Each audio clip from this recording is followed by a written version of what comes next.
ना हम थके ना हम हारे।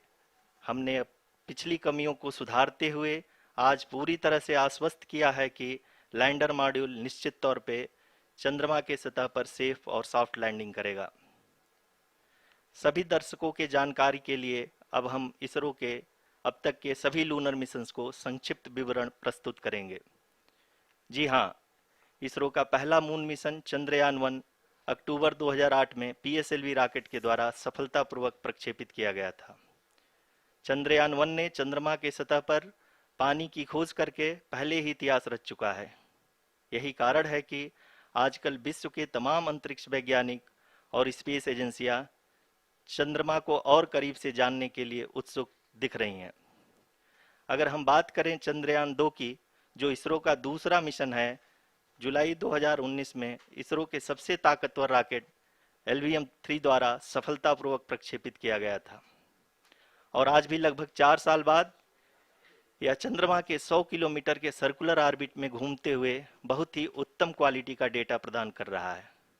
मिशन के प्रारंभ में इसकी आयु 1 साल निर्धारित की गई थी, परंतु LVM-3 द्वारा बहुत ही सटीक इंजेक्शन और मिशन मैनेजमेंट की वजह से चंद्रयान-2 काफ़ी लंबे समय तक कार्यरत रहेगा। अब तक चंद्रयान-2 चंद्रमा के लगभग सभी भागों का चित्र ले चुका है। इसका एक बहुत ही महत्वपूर्ण पेलोड OHRC यानी कि ऑर्बिटर हाई रेजोल्यूशन कैमरा विश्व का सबसे बेहतरीन कैमरा है, जो कि चंद्रमा के सतह का लगातार पिक्चर भेज रहा है। अब मैं ROC जी से निवेदन करूंगा कि वो आप लोगों को इसरो के वर्तमान मिशन चंद्रयान-3 के बारे में बताएं। अभी आपने मिश्रा जी के द्वारा सुना इसरो के अब तक के लूनार मिशंस का विवरण। अब चलते हैं towards Chandrayaan-3, the follow-up mission of Chandrayaan-2, which has been designed to accomplish our mission goals. The primary objective of Chandrayaan-3 mission is the demonstration of safe and soft landing on the lunar surface. This demonstration is a critical aspect for ISRO's future interplanetary missions. In addition to this, the mission objectives also include demonstration of roving capability and conduction of in situ scientific experiments on Moon's surface. Carried on the shoulders of India's heaviest rocket LVM-3 on the 14th of July, Chandrayaan-3 was placed in the precise elliptic parking orbit of size 170 by 36,500 kilometers. ISRO, in its mission plan of following the incremental trajectory approach, carried a total of 5 earthbound maneuvers. The fifth apogee-raising maneuver, which took place on the 25th of July, placed the spacecraft in an orbit of 250 by 1,27,000 kilometers. At the early hours of 1st August, the translunar injection was carried out, after which the composite module began the final leg of its long journey of nearly 3,84,000 kilometers for its rendezvous with the Moon. The TLI was a key step in the mission, enabling the spacecraft to escape Earth's gravitational pull and travel to the Moon. An orbit of 288 by 3,69,328 kilometers was achieved at the end of the translunar injection.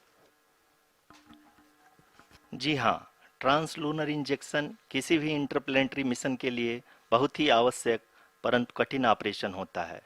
इस सफल manoeuvre के बाद चंद्रयान-3 पृथ्वी से दूर निकलकर चंद्रमा के प्रभाव क्षेत्र में एक हाइपरबोलिक ट्रेजेक्टरी के द्वारा पहुंचाया गया। पुनः 5 अगस्त 2023 को लूनर ऑर्बिट इंसर्शन के द्वारा चंद्रयान-3 को 160 किलोमीटर के पेरिलून और 18,000 किलोमीटर के अपोलून के साथ चंद्रमा के इलिप्टिकल ऑर्बिट में स्थापित कर दिया गया। TLI के तरह LOI भी एक बहुत जटिल ऑपरेशन होता है। इसमें हमें यह ध्यान देना आवश्यक होता है कि उपग्रह के वेगमान को एक निश्चित बिंदु से घटाया जा सके, अन्यथा उपग्रह चंद्रमा के प्रभाव क्षेत्र से बाहर निकल जाएगा। LOI के सफलतापूर्वक परिचालन के बाद चंद्रयान-3 की कक्षा को 4 बार और परिवर्तित किया गया। इस दौरान चंद्रमा की अधिकतम ऊंचाई को घटाकर 160 किलोमीटर कर दिया गया।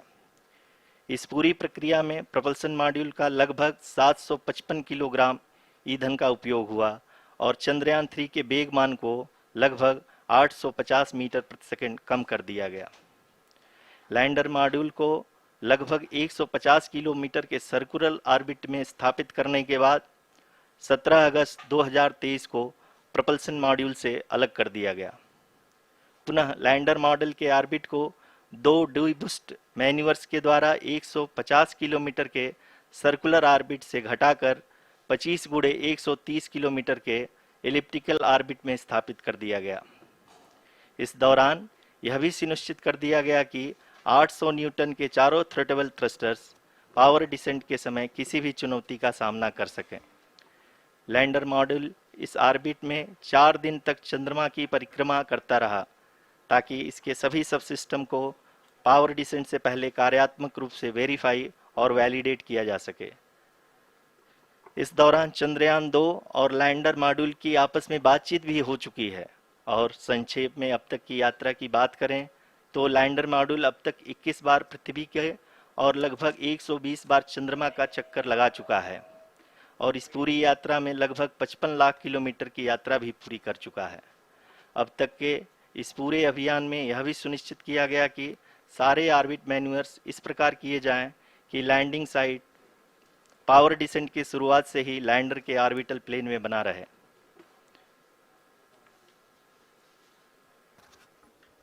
Make it further That is true complicated. indeed. We have arrived at the crucial juncture wherein the orbit plane contains the desired landing site at the start of powered descent. We are also happy to announce that live images from the Chandrayaan 3 lander imager camera is being received continuously. The demonstration of soft landing on the moon's surface is no ordinary feat due to the innumerable challenges and complexities involved. The lander velocity has to be killed from nearly 6,048 kilometers per hour without any aid from the thin and tenuous moon's atmosphere. The lunar dust at the time of landing and the craters and boulders scattered over the moon's surface make it further complicated to achieve this. The new and improved Chandrayaan 3 design has been built after envisaging all the scenarios which the lander module can encounter. With several software improvements, provision for full-level redundancies, a plethora of special tests, namely the integrated hot test, integrated cold test, and lander leg drop tests were carried out for the lander module. The success of these tests has provided great confidence in the performance of all the onboard sensors, propulsion system, and associated guidance, control, and navigation algorithms. The key findings during the tests have enabled to improve the overall system performance. The largely unexplored south pole of the moon has been chosen as the intended landing site since there is a possibility of finding ice and other minerals which would be vital resources for future explorers. Apart from continuing investigations pioneered by Chandrayaan 1 and Chandrayaan 2, the Chandrayaan 3 mission will also provide invaluable data to the science community around the world. Let us give our viewers a glimpse on the configuration of Chandrayaan 3 mission.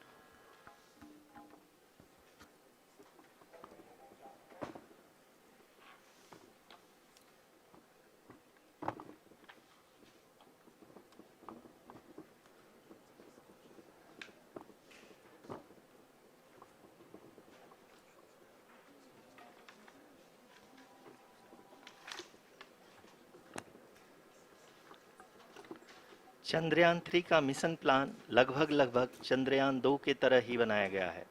यहाँ यह भी सुनिश्चित किया गया है कि चंद्रयान 3 को rocket से अलग होने से लेकर के चंद्रमा के निकटतम कक्षा में स्थापित होने तक सारी गतिविधियाँ चंद्रयान 2 के तरह ही हों।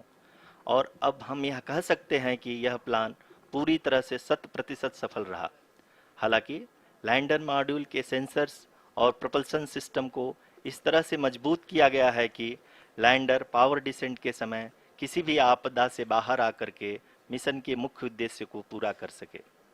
इस क्रम में लैंडर के मुख्य सेंसर्स कारा, लासा, LHBC, LDV और LHDAC का कार्यात्मक परीक्षण भी किया जा चुका है। LDV जो कि पूर्णतः स्वदेशी तकनीकी से बनाया गया एक नया सेंसर है, इसका मुख्य कार्य लैंडर के वेलोसिटी को तीनों अक्षों में कंप्यूट करना है। पावर डिसेंट के दौरान लैंडर के सटीक पोजीशन और वेलोसिटी का ज्ञान होना बहुत ही आवश्यक है। लिराप यानी laser inertial referencing and accelerometer package इस कार्य को पावर डिसेंट के दौरान बखूबी निभाएगा। ट्रजेक्ट्री जनरेशन जो कि चंद्रयान 3 मिशन के लिए बहुत ही अहम है, क्योंकि हर ऑर्बिट मैन्यूवर के बाद यह सुनिश्चित किया जाता है कि लैंडर की मिशन ऑब्जेक्टिव को ना बदले। इस क्रम में मैं यह भी आपको बता दूं कि ऑर्बिट डिटर्मिनेशन जो कि उपग्रह के पोजीशन और वेलोसिटी को बहुत ही एक्यूरेटली बताता है, एक बहुत ही कठिन और जटिल कंप्यूटेशन और एस्टिमेशन होता है। यहाँ यह भी जानना महत्वपूर्ण है कि चंद्रयान 2 का OHRC पेलोड अब तक काफ़ी ऊंचे स्तर का डैम प्रदान किया है, जिसके फलस्वरूप लैंडिंग साइट के सीमा को बढ़ाकर 4 × 2.4 किलोमीटर कर दिया गया है, जो कि पावर डिसेंट के दौरान सॉफ्ट लैंडिंग कराने में काफ़ी सहायक सिद्ध होगा। Apart from the sensors, Chandrayaan 3 is equipped with a suite of sophisticated payload instruments. While Chandrayaan 1 and Chandrayaan 2 orbiter have provided abundant remote sensing data of Moon, equally important are the on-site localized measurements that provide ground truths. Lander and rover have payloads which are completely new and will perform in situ analysis of lunar surface. The two spectroscopes on rover, APXS and LIBS, will actively measure the surface elemental abundances at the landing location and surrounding area. The lander carries a seismometer ILSA that can sense impact events and lunar quakes. The thermal probe CHAST will measure the temperature profile and thermal conductivity of Moon's regolith. The Rambha payload will carry out lunar ionosphere studies, while the laser retroreflector array shall be a passive location indicator for future spacecraft equipped with laser altimeter. The propulsion module has not been left behind, and an experimental shape payload has been added to it as a value addition. It will help in understanding the nature and characteristics of water-rich planets and will also aid in the future study of potentially habitable exoplanets. We are minutes away from the start of powered descent. The entire powered descent shall be carried out by the onboard autonomous landing sequencer or ALS, which is a series of instructions preloaded to the lander module. These instructions include the commands to be executed, data to be collected and analyzed, and decisions to be made and executed autonomously throughout the powered descent.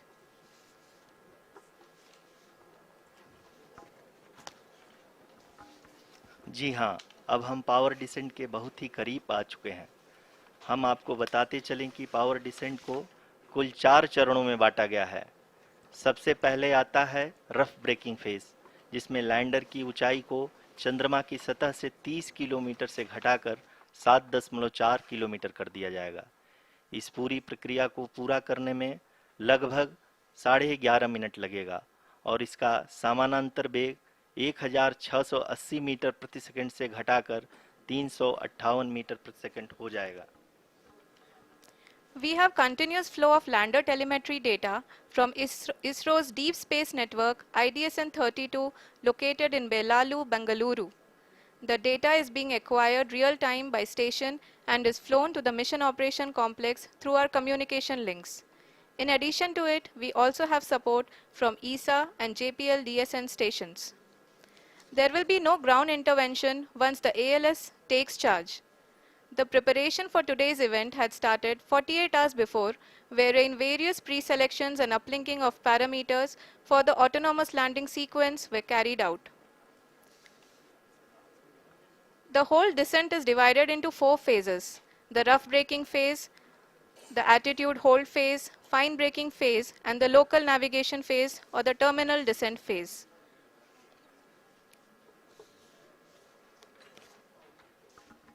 जी हाँ, attitude hold phase जो कि power descent का दूसरा चरण है, एक बहुत ही महत्वपूर्ण फेज है। इस 10 सेकंड के स्मॉल ड्यूरेशन के दौरान लैंडर के 2 महत्वपूर्ण सेंसर कारा और लासा लैंडर की ऊंचाई की गणना करेंगे। इस फेज के पूरा होते ही लैंडर चंद्रमा के सतह से कुल 6.8 किलोमीटर की ऊंचाई पर होगा। During the rough braking phase, the lander velocity shall be brought down from 1680 meters per second to 358 meters per second.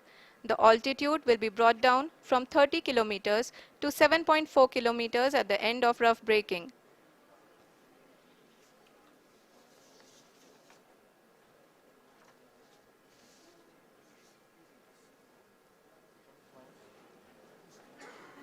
Currently, we can see the scientists are analyzing the lander data.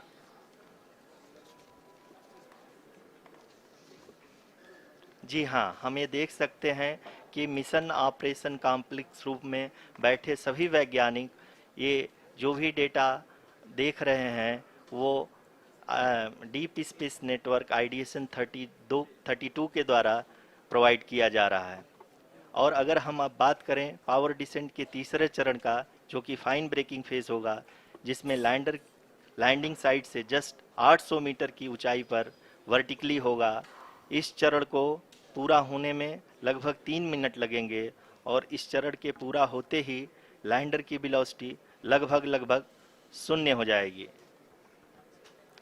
The scientists here at ISTRAC are glued to their systems, analyzing all sorts of complex data. We are very close to the power descent, to the start of the power descent phase.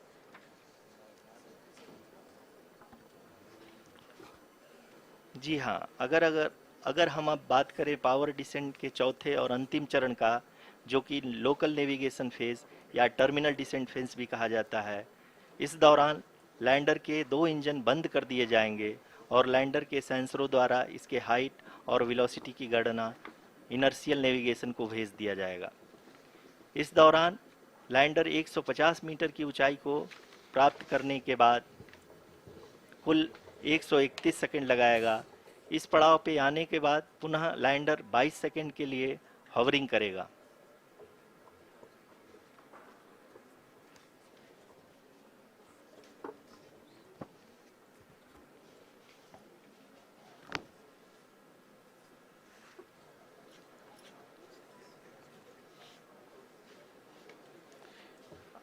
आप इस समय अपने screen पे mission operation complex में बैठे सभी मान्यगणों को देख सकते हैं, जो कि बहुत ही उत्सुकता के साथ टेलीमेट्री डेटा को देख रहे हैं। अभी हम लोग पावर डिसेंट शुरू होने से जस्ट कुछ ही पल दूर हैं।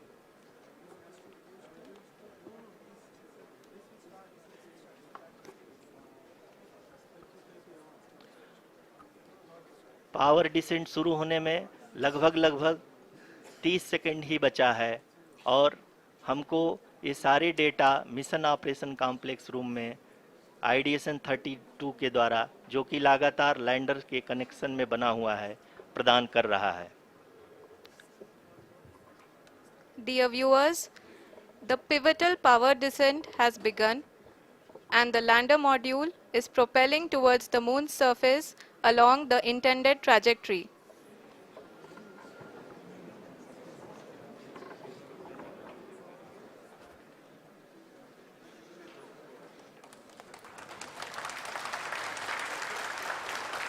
जी हाँ, अब हम देख सकते हैं रफ ब्रेकिंग फेज की शुरुआत हो चुकी है।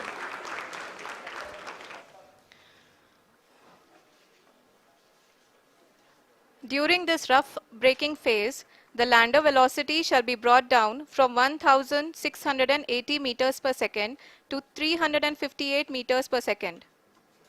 The altitude will be brought down from 30 kilometers to 7.4 kilometers at the end of rough braking. All this in the duration of 690 seconds or 11.5 minutes.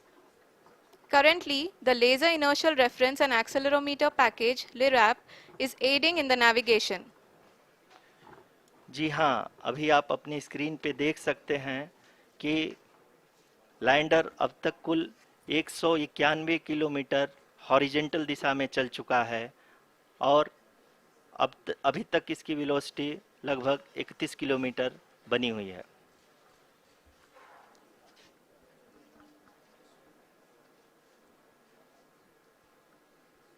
The lander module has traveled a distance of approximately 228 kilometers.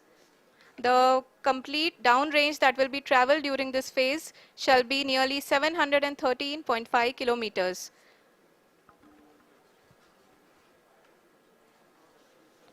जी हाँ, कुल 745 kilometre के इस rough breaking phase में आप देख सकते हैं कि हम लोग लगभग अपनी यात्रा 20% कंप्लीट कर चुके हैं।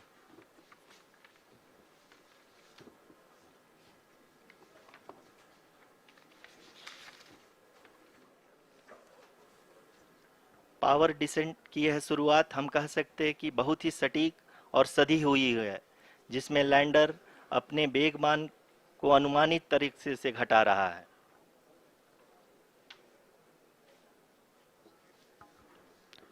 The altitude of the lander module will reduce from 7.4 kilometers to 6.8 kilometers. During the next phase, which is going to be the attitude hold phase.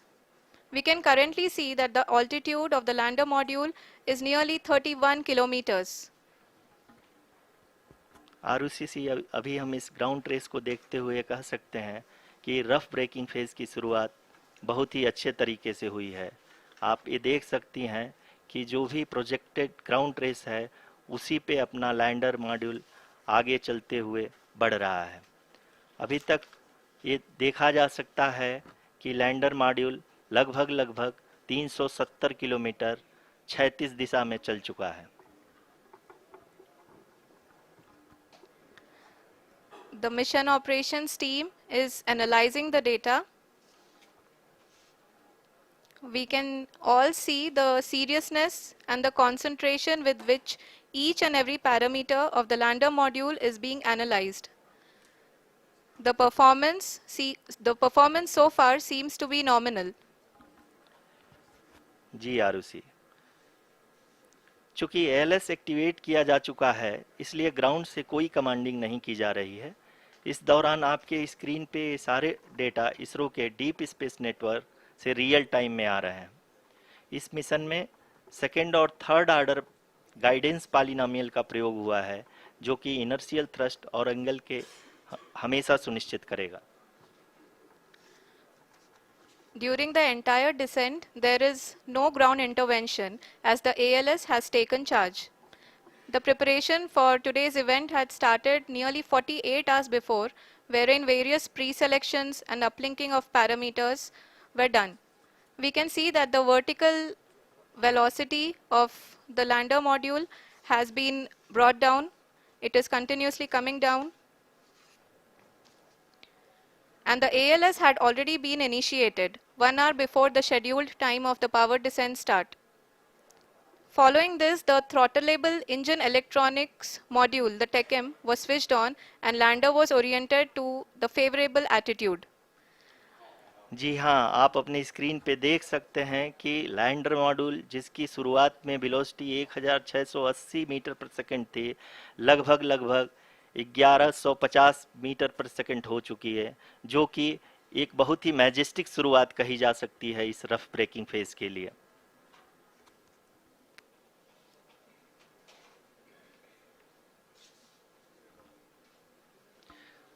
यहाँ पे मैं आपको ये भी बताते चलूँ कि आप अपने स्क्रीन पे देख सकते हैं कि द लैंडर मॉड्यूल का आल्टीट्यूड धीरे धीरे अब कम होता हुआ दिख रहा है, और जो कि एक्सपेक्टेड भी है। अभी हम बात करें करंट आल्टीट्यूड की, तो जो कि 28.6 किलोमीटर के आसपास है। आप स्क्रीन पर ये भी देख सकते हैं Chandrayaan 3 lander imager display. The lander imager is continuously taking photographs of the moon's surface, and that is also being streamed here. Currently, the horizontal velocity has been brought down and the distance traveled is 574 kilometers. The current altitude is 27 kilometers as can be seen on the screen. जी हाँ, करीब करीब अपने आधे सफ़र को पूरा करते हुए इस रफ ब्रेकिंग फेज में लैंडर बहुत ही आगे की तरफ बढ़ते हुए अपनी ऊंचाई को घटा रहा है।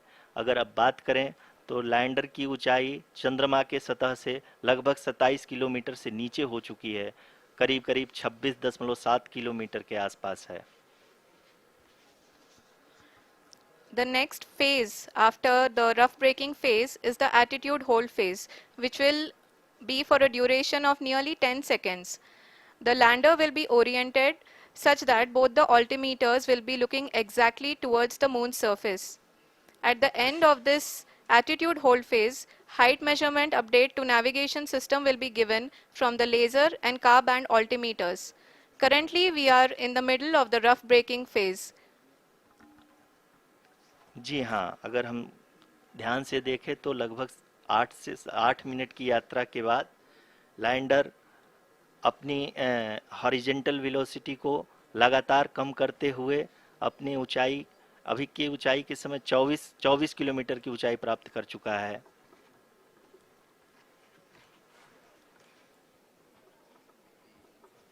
अब तक के आंकड़े को देखते हुए हम कह सकते हैं कि लैंडिंग पूरी तरह से नॉमिनल है। यहाँ पर हम देख सकते हैं कि हॉरिजेंटल वेलोसिटी लगातार कम होती हुई दिख रही है।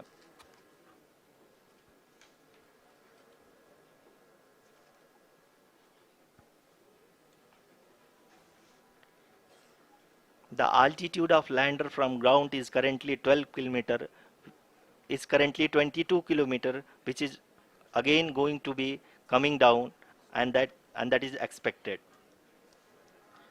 For the viewers who have joined now, we are in the power descent phase, and we are in the rough braking phase, which is the first phase of the power descent.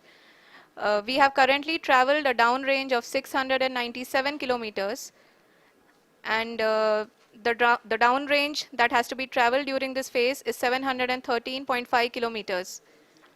जी हाँ, अभी आप देख सकते हैं कि lander की horizontal velocity लगभग 720 metre प्रति सेकंड हो गई है। लगभग हम ये कह सकते हैं कि 900 मीटर प्रति सेकंड वेलोसिटी को कम किया जा चुका है।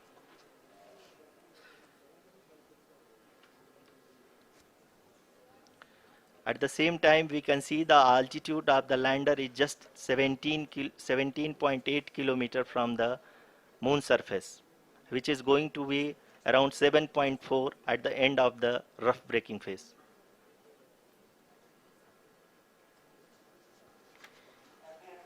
इस फेज के बाद हम जाएंगे towards the attitude hold phase,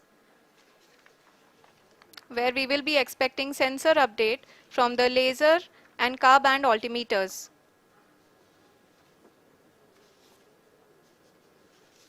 We can see the visualization of the lander module moving towards the moon's surface.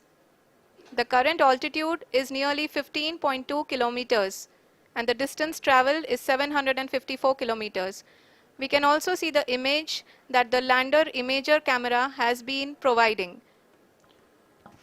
जी हाँ, इस रफ ब्रेकिंग फेज के दौरान 800 न्यूटन के चारों थ्रोटल इंजन अपने कार्य को पूरी तरह से अंजाम दे रहे हैं और लैंडर के हॉरिजॉन्टल वेलोसिटी को लगातार कम कर रहे हैं। अब तक लैंडर लगभग अपने 75 से 80% की यात्रा को पूरा कर चुका है।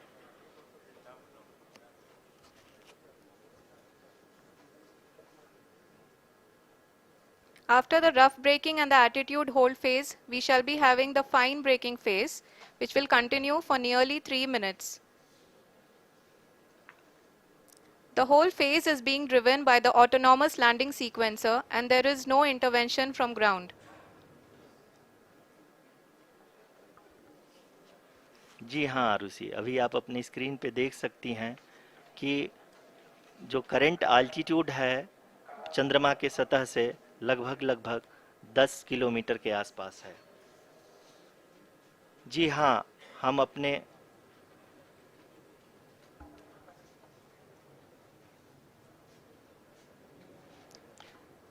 जी हाँ, हमारे प्रधानमंत्री जी श्री नरेंद्र मोदी जी हम सभी का उत्साहवर्धन करने के लिए दक्षिणी अफ्रीका के जोहानसबर्ग से जुड़ गए हैं।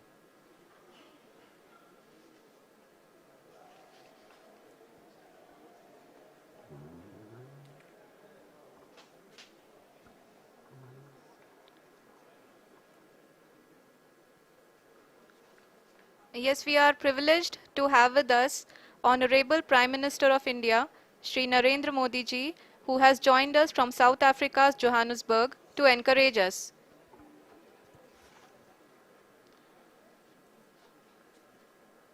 जी हाँ, आप ये देख सकते हैं एल्टीट्यूड होल्ड फेस भी बहुत ही आसानी से लैंडर फेस ने पार कर लिया है और अब फाइन ब्रेकिंग की शुरुआत हो चुकी है। अभी हम ये देख सकते हैं कि लैंडर की ऊंचाई लगभग 5.6 किलोमीटर है, जो कि इस फेज के उपरांत लगभग 800 मीटर हो जाएगी।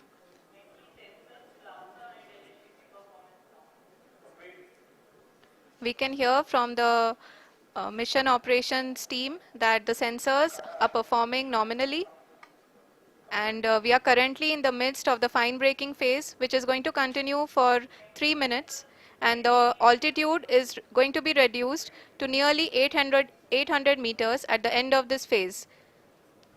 जी हाँ, जैसा कि आरुषि जी ने बताया कि लगभग 3 मिनट के उपरांत लैंडर की हाइट लगभग 800 मीटर वर्टिकली होगी और यहाँ पे लैंडर की horizontal velocity, vertical velocity, even down range भी लगभग शून्य होगा।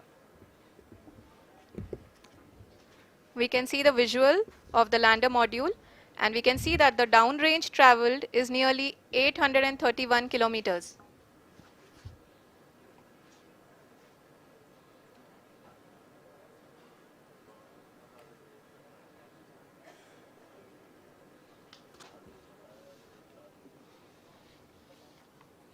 जी हाँ, आप अपनी स्क्रीन पे देख सकते हैं कि लैंडर की ऊंचाई अब चंद्रमा की सतह से लगभग 3 किलोमीटर से कम हो चुकी है। We are very close to the moon's surface, nearly 2.6 kilometers, as we can see.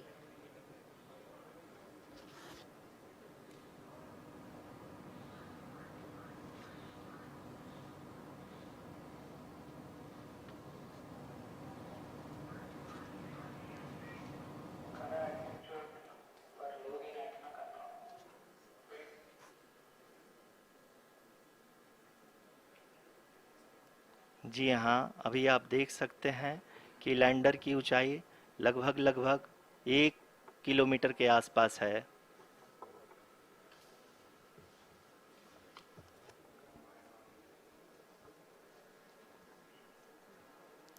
We are nearing the final phase of the power descent,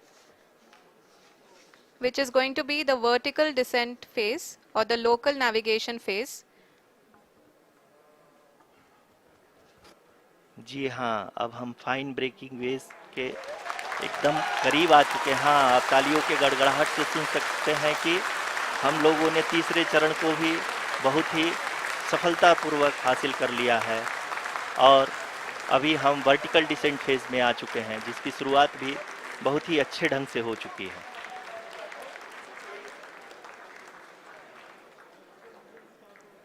Lot of applause indicates that till now the performance has been nominal. We are in the vertical descent phase 1. The altitude is being brought down from 800 meters, and we are nearing and approaching the lunar surface.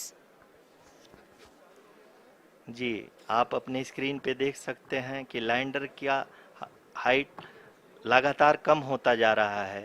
इस समय हम landing site के just ऊपर हैं और इस समय इसकी ऊंचाई लगभग 600 मीटर के आसपास है। इस फेज के दौरान लगभग 150 मीटर के ऊंचाई पे पहुंचने के बाद लैंडर अगेन लगभग 20 से 22 सेकंड के लिए हॉवरिंग करेगा। We are above the landing site. The horizontal as well as the vertical velocity is now being constantly reduced. and the lander module has begun its descent towards the landing site.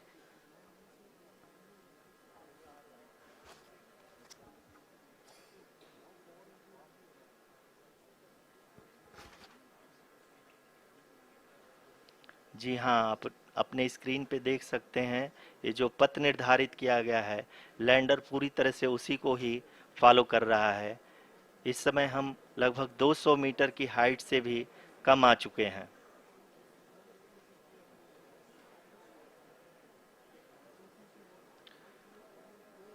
अब हम ये देख सकते हैं कि हम लगभग 150 metre की ऊंचाई पे हैं चंद्रमा के सतह से।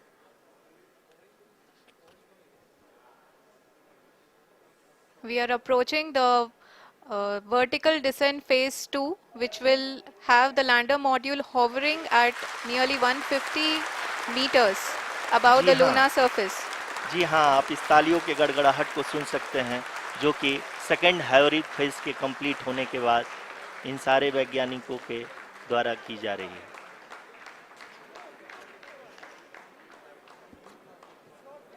जी हाँ, आप अगर फिर से ध्यान से देखें तो एल्टीट्यूड पुनः कम होता जा रहा है। अभी हम लोग लगभग 135 मीटर की ऊंचाई पे हैं। The sensors that are updating at this point are providing confirmation of the safety of the landing site. As expected, the retargeting is going on and this is a very good signature for the lander.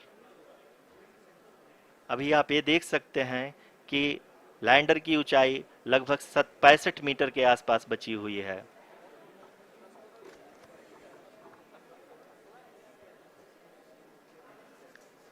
Currently, only 2 engines are now being fired, and we are nearly at zero velocity, vertical and horizontal. We were hovering, and now we are approaching the moon's surface. धीरे धीरे lander की वेगमान को कम किया जा रहा है और हम अब लगभग 50 मीटर से भी कम आ चुके हैं। We can see the Honorable Prime Minister, Shri Narendra Modi ji, who is here to encourage us, and he is critically looking at the visuals.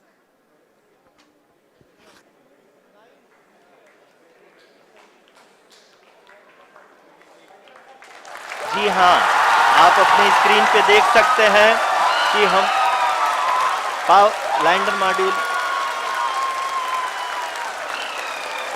People are applauding.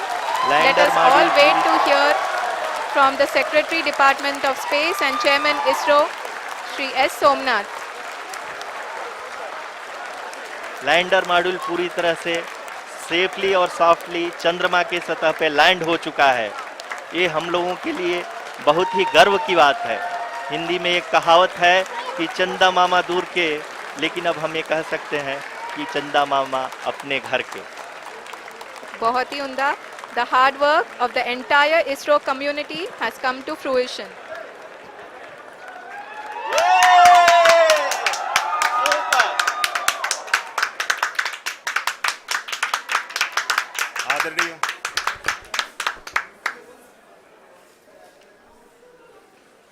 आदरणीय प्रधानमंत्री जी, नमस्कार। Sir, we have achieved soft landing on the moon. India is on the moon. Sir, I request our Honorable Prime Minister to address us and bless us. Thank you, sir.